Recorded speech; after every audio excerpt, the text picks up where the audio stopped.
Hi, everybody. This is a video to talk to you about emergency preparedness and the emergency plan here at VELA. If you are a new hire, then this is might be the first time that you're hearing about this. And there is a full book in the office that's called the emergency plan, and it's in the VELA office. And then part one of this plan is always displayed right outside of the infant classroom on the parent communication board. So you can access that at any time. The reason why we don't post the entire plan is for security purposes. We wouldn't want anyone to be able to see everything that we have planned, just for safety reasons. So once we get through this video and you, as long as you don't have any questions, you're going to come to the office and you're going to fill out a paper that says, I, your name, was trained on the emergency preparedness plan for Victory Early Learning Academy. I'm aware of our relocation area in case of an evacuation and all of our emergency procedures. And you're going to fill that out and it'll go in your file. Usually we do this training as a group during fire safety, but since fire safety was virtual, that's why we're doing it this way. So to get started, why do we need an emergency plan? Well, hopefully we never, ever have to use it, because hopefully we never have a natural disaster, or we never have a fire, or we never have an intruder, but it's always good to be prepared. So part one of the plan goes into the reasons why we would need to have plans in place. So the first part of a plan would be if we ever had a natural disaster, like flooding or blizzard or a tornado, for example. And so if we ever had to find a place in the building that is safe and that is not near windows, that's the best place to go. So wherever you're watching this right now, if you're watching it from your classroom, look around and see, is your room a safe place to be if there were ever, especially a tornado? And even though we are in the Northeast, we do have tornado warnings every once in a while. We had one just recently. So it's important that you get away from all windows and anything that's glass. So obviously in my office, it's mostly windows, so this would not be a safe place. So look around your room. Are you in a room that has a lot of windows or a lot of glass panels? If so, then that would be a place that you wouldn't want to be. So there are areas around the building, and in this book you can see a better view, but there is an entire map of the church here, and there are different shelters that you can take, that you can go to for safety. So for example, the hallway away from any windows is a fine place to meet. The tunnel, we call it the tunnel, you know, the hallway that that bridges the lobby with the twos hallway, that's a great place to go. The bathroom isn't a bad place because it's away from windows and it's on the inside of the building. The auditorium on the side of the wall is not a bad place to go because there's no windows. Then there's the infant classroom. They have the nursing mother's room. That's a great place to go. So there are plenty of places to go in the building if we were to ever have an emergency like a tornado warning. And so you would stay in that shelter in place until you were told it's safe to go back to your classroom. So what should you have with you if you have to go to a shelter in place? And this is the case for whether it's a tornado warning or any of the other emergencies that we'll talk about. So what should you have? You should have your emergency bag. That's the red bag that's in every single classroom has one. And inside your red bag should be your emergency contact book, should be your first aid kit that has all of the things that it should have in it, including bandages, water, soap, tweezers, medical tape, things like that. You should have extra diapers and wipes if you have children in your classroom that need that. You could even have glow sticks in your bag, and I have a whole bunch in my drawer here, and that's for if you were ever in a place where it didn't have light. It's just something that you can give glow sticks to the kids, and it makes them feel like it's more fun and less scary. And you can also have a book or a couple of things that you can do where you'd be able to read to the kids, or some kind of activities that you can do with them that you that wouldn't require too much space in your bag.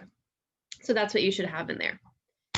Next emergency to prepare for would be if there was some kind of technological disaster, power outage, a hazmat spill on the turnpike or like on 422, something like that, where we would have to actually evacuate the building and the property.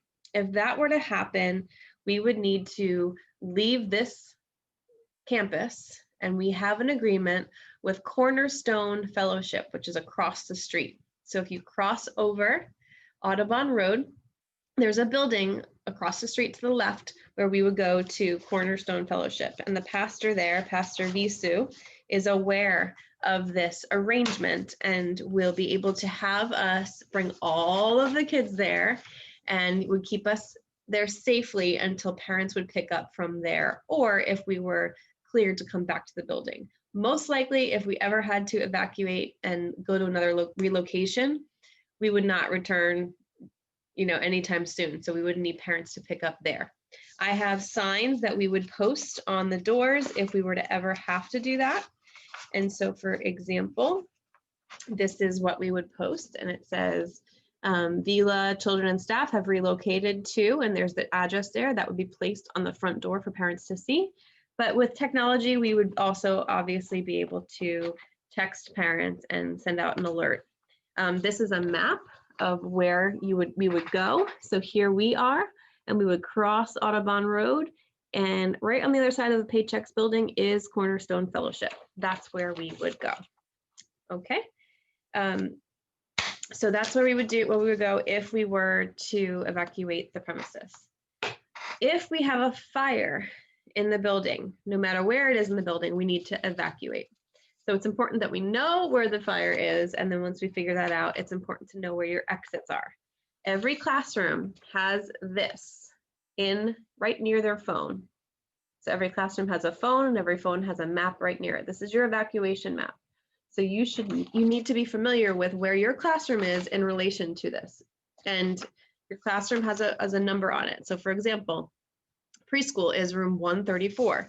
So they have this as their classroom here. So they need to realize where is the closest exit, and not just the closest exit, but the second closest exit, because just in case your primary route is blocked by a fire, you need to know where you can go for a secondary route. So if I'm looking at, if this is for the large motor room, which is our playroom, this is the route for this. So there is the yellow line is for primary route. So this is the exit that's closest. The second closest exit is over here. So you need to know where they are. So if you're new to VELA, really make sure that you're aware of the different exits located in the building. We have plenty. Also, just like you found out on your fire training, you should be aware of where we have fire extinguishers. Now, in the case of an emergency, if it's a fire that's out of control, you don't need to be the hero. You need to call 911 and possibly pull the fire alarm if it's not already going off by itself, and get the kids out. Safety is the biggest concern. You do not need to be the hero. There are people that are professionally trained to do that. Now, if it's a small, tiny one that looks like maybe it's a trash can on fire and it looks contained, and you know how to, and you have access to the fire extinguisher, by all means, go for it, try it. But the safety concern of your children is more important. So in an emergency, the biggest thing that I ask is that you remain calm. Even if on the inside you are freaking out, you can freak out on the inside and you can freak out later. But in that moment, the children are of utmost concern, and if you panic, they panic. So think of yourself as the thermostat, not the thermometer. So the thermostat is what sets the temperature. You, as the teacher, are the thermostat. So if you are calm, they will be calm. If you're panicked, they will panic. So make sure that you're setting the tone for how you're feeling and how you at least perceive to be feeling. Just stay calm. And just know that you can always pray and trust that your instincts will kick in, and that's what this training is for. So if we ever had to do a lock-in, so if we have an intruder and it seems like there's some kind of a danger in the building and we can't evacuate, we would do a lockdown. A lockdown would mean that the students and you remain where you are, or you get to a place that is safe, and you would do a couple of different things. You would actually most likely create a fire hazard, which is the opposite of what you would want in a fire. But in the case of an intruder, you're trying to prolong the time. You're trying to barricade yourself from anybody coming in, not to keep them from coming in, but prolonging it until authorities would arrive. So what would happen is, if there is a threat to the building, if we know there already is in the building, we would alert 911. We would call 911, and you would hear on the walkie-talkie and on the intercom that there's a lockdown. Please lock your door. So you would lock your door, shut your lights off, draw your blinds if you can, and you'll get as far away from the door as you possibly can. The kids are of your utmost concern. So if you have an assistant with you, have the assistant take the kids very calmly and read them a story or do some kind of an activity away from the door where they're not in sight. And then you, as the lead teacher or as the lead person in the classroom, will put as much things as you can in front of the door to block anybody from being able to open it easily. You can take the wedge that is used to prop your door open, and you can use that from the inside. And then you can just grab as much things that you can slide, whether it's furniture or bookcases, things like that. Try to barricade your door. And I know that it's not a fun thing to talk about. And I really believe that it'll never be needed, but it's good to be prepared. So make sure you do that. And then once everything is safe and free to move all the stuff away, then you would do that. So that's what we would do for a lockdown. So in the case of a fire, going back to this map, once you know what your exit is, if you have a fire in the building, or even just for a fire drill, we do these often. Once you figure out your primary route, you're going to exit the building, and you're going to go all the way down to the bottom of the parking lot, the bottom tier. And at that spot, you're going to line your kids up. And you should also always have your emergency bag, your emergency contact list, your walkie-talkie, and somebody should have a phone with them. So once we do that, you would then go ahead and stay there until either the authorities say it's safe to go in, or until the drill is over and you're told to come in. The biggest thing when it comes to evacuation and safety is knowing where your kids are and how many you should have. So it's really important that you are counting the whole time. So if you're the lead teacher and you have an assistant, and say you have 12 children, one of you should be in charge of 6 and the other should be in charge of the other 6. You should know who your 6 are, and you should be able to say it at any time, because sometimes kids hide if they're scared. Sometimes they hide when anything happens that might be their way of coping. So it's really important that you count how many kids you should have, count as you're leaving, count as you're walking, count when you get there, because at any moment a child could go missing, and it's important that that you know where they are. So when we get to the bottom of the tier of the parking lot, that's when I will take a count of how many you should have and who's there. And so that's what we will do. And then when everything is cleared, we would then go back into the building. It's important that when you leave your classroom during a fire drill or a fire evacuation, it's a lot easier to leave the door open and the lights on, just because I'm going to go through, or whoever the director is going to go through and see and count and make sure there's nobody left in the room. So if you leave the door open and the light on, it's a lot easier to be able to see it and make it faster. Okay, so that is basically all of the emergencies that there are.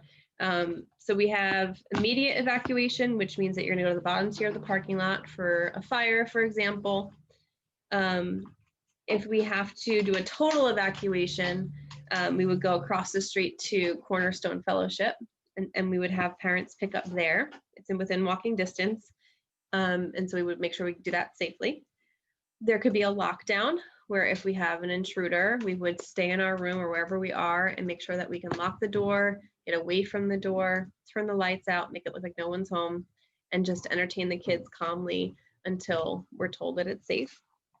And then lastly is shelter in place. So if we were to have some kind of tornado warning or anything like that, we would move to a safe zone. So if that's not in your classroom, then there are plenty areas in the building, like the auditorium or the hallways, the bathrooms, things like that. Okay. The biggest thing that we want parents to know in emergencies is their inclination is going to be that they want to come get their kid. If they hear that there's an emergency, the biggest thing they're going to want to do is come get their kid. And that's exactly what we don't want them to do. We can't have them come and cause chaos. So we ask that they wait to hear from us, and we ask that they not try to come here, and it would just be too confusing. So that's something that we would handle when we would have to handle it, but we communicate that to the parents via email and a letter that goes out in the fall of every year, just to remind them of what we do in case of an emergency. Besides that, I think I've pretty much gone over those things. So yeah, so really just making sure that you count your children and know how many you're supposed to have. Make sure that you know where your emergency exits are. Make sure that you have your emergency bag with you wherever you go, even if it's just to go to the next room. Make sure you always have that, and you always have your contact list with you. Okay, so if you understand everything and you have no questions, then you're going to come to the office and fill this paper out to be placed into your file. And if you want to take a look at this full book, I suggest that you do that if you've never done that before. Nothing has changed recently, so if you've already done it, you don't need to, but if you'd like to have more information about what to do, then you can certainly do that. All right, thanks so much for watching, and hopefully you feel a little bit more prepared. Thanks.